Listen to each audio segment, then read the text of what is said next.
नमस्कार दोस्तों, मैं Laxman Rajpurohit Royal Math Solution YouTube channel से Royal Math Solution YouTube channel में आप सभी छात्रों का स्वागत है। इसी तरह गणित के विभिन्न टॉपिकों पर रोज रोज नए नए वीडियो देखने के लिए सब्सक्राइब कीजिए हमारे चैनल को और वीडियो को लाइक कीजिए, कमेंट कीजिए और ज़्यादा से ज़्यादा शेयर कीजिए। तो दोस्तों, आज हम चलते हैं गणित का एक टॉपिक है जो समांतर श्रेणी 10वीं क्लास में बहुत महत्वपूर्ण है। समांतर श्रेणी, उसमें कल हमने पढ़ा था सामान्य जानकारी में, मतलब उसका प्रथम पद क्या होता है, समांतर श्रेणी क्या होता है, उसमें जो सारवंत्र है वो क्या होता है, सारवंत्र कैसे निकाला जाता है और कौन सा पद कैसे निकाला जाता है। ठीक है, तो उसमें क्या दी हुई होती है, कल हमने पढ़ा था कि जो एपी का n पद ज्ञात करते हैं उसमें समांतर श्रेणी दी हुई होती है। कोई भी समांतर श्रेणी दी हुई होती है और उसका हम क्या करते हैं, n पद ज्ञात करते हैं। तो देखो, उसके लिए सूत्र होता है ये an बराबर a प्लस कोष्टक n माइनस 1 b। ये हम सूत्र से कर देते हैं। सूत्र तो आज भी यही लगेगा, पर इसमें थोड़ा फ्यूजन चेंज हो गया था। कैसे? इसमें ये अपने एपी नहीं दी हुई, कोई भी समांतर श्रेणी नहीं दी हुई। इसमें क्या होगा कि समांतर श्रेणी के कोई भी दो पद ये होंगे कि मतलब इसका 5वां पद ये है, 7वां पद ये है, 9वां पद ये है, इसमें से कोई भी दो पद ये होंगे समांतर श्रेणी के, और हमें तीसरा पद में वो ज्ञात करने को कहेगा। कोई भी दो पद दे देगा और कोई सा भी तीसरा पद, जैसे समांतर श्रेणी का 21वां पद 55 है और 9वां पद 53 है, ऐसा मान लो, तो समांतर श्रेणी का 40वां पद कौन सा होगा, समांतर श्रेणी का 45वां पद कौन सा होगा, इस टाइप से। तो मैं आपके लिए आपको क्वेश्चन लेके आया हूं कि यदि समांतर श्रेणी का 5वां पद 33, देखो क्वेश्चन है, यदि समांतर श्रेणी का 5वां पद 33 तथा 5वां पद है 33 और 19वां पद है 177, 19वां पद 177 है, तो एपी का 50वां पद ज्ञात कीजिए। सॉरी, एपी का 51वां पद ज्ञात कीजिए। अब देखो, इसमें एपी दी हुई नहीं है। अब देखो, एपी का दो पद दे दिए, 5वां पद है 33 और 19वां पद है 177। ठीक है, तो अपने को इसका 51वां पद क्या करना, तो कैसे करते हैं, सूत्र तो देखो अपने ये लिखेगा। इसके लिए आपको करना पड़ेगा, जैसे कि 5वां पद ए 5 लिखते हम, 5वां पद तो हो गया आपने 33 और 19वां पद ए 19वां पद हो गया 117। ठीक है, अब देखो ये 5वां पद कैसे निकालते हैं, ए ये सूत्र लगेगा सर, प्लस कोष्टक 5 माइनस 1 डी बराबर 33, ऐसे निकालते हैं। 5वां पद ज्ञात करना तो ऐसे निकालते हैं, इसके बराबर आ गया 33। 19वां पद कैसे निकालेंगे, a प्लस कोष्टक 19 माइनस 1 बराबर d बराबर 117। ठीक है, अब हम क्या करेंगे, इसको हल करेंगे आगे। a प्लस 5 में से क्या पीछे कितने रहे 4, तो 4d बराबर आ गया 33। ये फिर बन गया समीकरण a। ये हल करेंगे तो a प्लस 19 में से क्या 18d बराबर 117। ये अपने समीकरण बन गया 2, समीकरण a और समीकरण 2। अब अपने पास ना तो a है ना है d, तो इसको हम कैसे करते हैं आगे, समीकरण 1 और समीकरण 2 हमने इसीलिए बनाया। अब हमें करना है समीकरण 1 में से समीकरण 2 को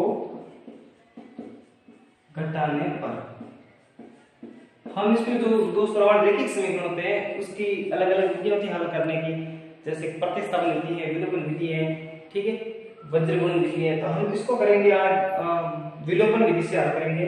इसको कैसे करेंगे, देखो, तो a प्लस 4d बराबर 33, ये पहला समीकरण हो गया। इसमें से कौन सा घटाएंगे, दूसरा समीकरण, ये इसके नीचे है, तो a प्लस 18d बराबर 117। अब इसकी क्या करनी है, बाकी ऐसे करते हैं, क्या करते हैं, समीकरण जब बात करते हैं तो समीकरण के चिन्ह चेंज हो जाते हैं। ये प्लस में था, माइनस हो गया, ये माइनस हो गया और ये माइनस हो गया, तीनों माइनस में हो गए।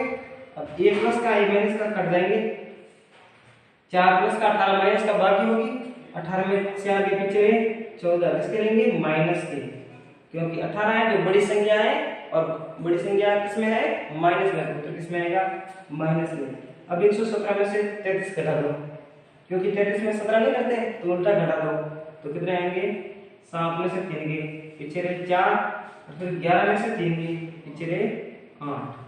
ठीक है, अब इसमें एक बड़ी संख्या माइनस की, तो इसमें आएंगे माइनस 14d बराबर -84। अब क्या करेंगे, -14 का पक्षांतर करेंगे, -14 d के साथ गुणा हो रहा है, पक्षांतर निकल जाएगा बाद में, d बराबर -84 बट्टा -14, तो d बराबर क्या आ जाएगा, 14 का भाग 84 में, 100 के 84, 6 आ गया। अपने इसमें सार अंतर क्या आ गया, 6। अब 6 तो आ गया सार अंतर। अब पहला मतलब में क्या अनुपात ज्ञात करना, इसके लिए क्या करना पड़ेगा, हमें a निकालना पड़ेगा। a ज्ञात करने के लिए कैसे क्या करेंगे, ये जो d का बराबर 6 है ये हम रखेंगे समीकरण 1 में, या d की जगह 6 रखेंगे तो a का मान अपने आप आ जाएगा। तो देखो आपको करना है ऐसे, d बराबर 6 समीकरण 1 में रखने पर, अब देखो समीकरण 1 है ये, a + 4d बराबर 33, पहले समीकरण लिख दो, a + 4d बराबर 33। अब 6 का मान कहां पर रखना है, d की जगह, इसमें d कहां है, यहाँ, ये और d और 4 क्या हो रहा है, गुणा हो रहा है, हमें करना है गुणा, a + 4 गुणा 6 बराबर 33, तो a + 6 हो गए 24 हो गए बराबर 33। अब 24 का करेंगे पक्षांतरण, a बराबर 24 इधर प्लस में थे, पक्षांतर करेंगे जाएगा -1, 33 - 24, a बराबर क्या आ जाएगा, 33 में से 24 घटा दो 11, कितने रहेंगे 11, ठीक है, सॉरी 9 रहेंगे, कितने रहेंगे 9। तो अपने प्रथम पद आ गया 9 और d सार अंदर आ गया 6, प्रथम पद आ गया 9 और सार अंदर आ गया 6। अब हम करेंगे AP का 51वां पद, AP का 51वां पद ज्ञात। देखो 51 ये इसको लगेगा a n बराबर a प्लस कोष्टक n - 1 d लगा दिया। अब पद कौन सा ज्ञात करना है, 51वां, प्रथम पद क्या है 9, सार अंतर क्या है 6, लिख देता हूं यहां पर मैं, d क्या हो गया, ये सार अंतर, ठीक है, और ये 9 क्या हो जाएगा प्रथम पद, ठीक है, प्रथम पद यानी a, n का अर्थ दिया कौन सा पद ज्ञात करना है, कौन सा पद ज्ञात करना है 51 का, तो a 51, ठीक है, बराबर a, अब ये इस a के लिए कौन सा लिखेंगे, ये a का मतलब है प्रथम पद, प्रथम पद क्या अपने पास में 9, तो लिख दिया ये 9 प्लस कोष्टक n, कौन सा पद ज्ञात करना है 51, n का मतलब है पद ज्ञात कौन सा करना है 51, माइनस a d, और कोष्टक बिंदु को चिन्ह नहीं तो गुणा कर लगाएंगे। अब d मतलब सार अंतर, सार अंतर अपने पास में क्या आ गया 6 आया हुआ है, तो यहां क्या लिखेंगे हम 6, ठीक है।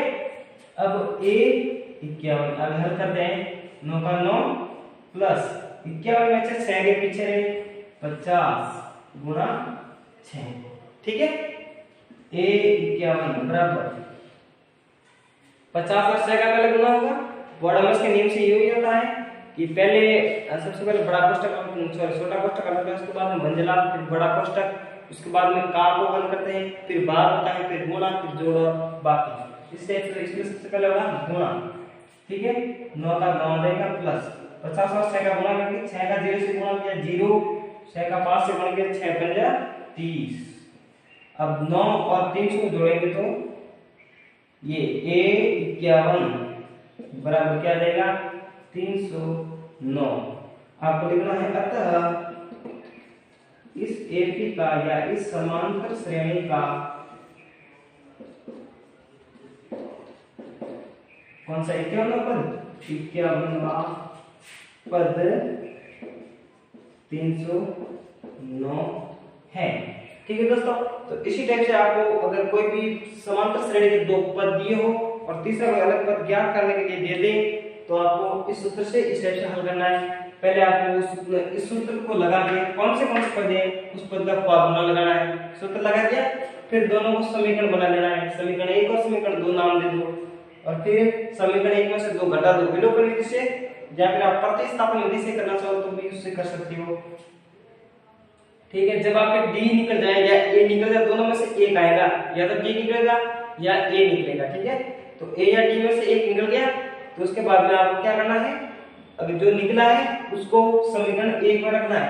तो आपका जो दूसरा वाला है, जैसे कि डी निकला था यहाँ पर, दूसरा ए भी आ जाएगा। जब ए और डी दोनों आ जाए तो आपको कौन सा पद ज्ञात करना है वो आप इस सूत्र के माध्यम से निकाल सकते हैं। ये सूत्र इसको कहते हैं, किसी भी समांतर श्रेणी का जब व्यापक पद या एडहॉक पद ज्ञात करना हो तो हम ये सूत्र लगाते हैं, an बराबर a प्लस कोष्टक n माइनस 1 d। ठीक है दोस्तों, तो वीडियो अच्छा लगा हो तो लाइक कीजिए, समझ में कहीं नहीं आ रहा हो तो कमेंट कीजिए, ज्यादा से ज्यादा शेयर कीजिए और अगर आप हमारे चैनल में नए हो चैनल को सब्सक्राइब करना ना भूलें।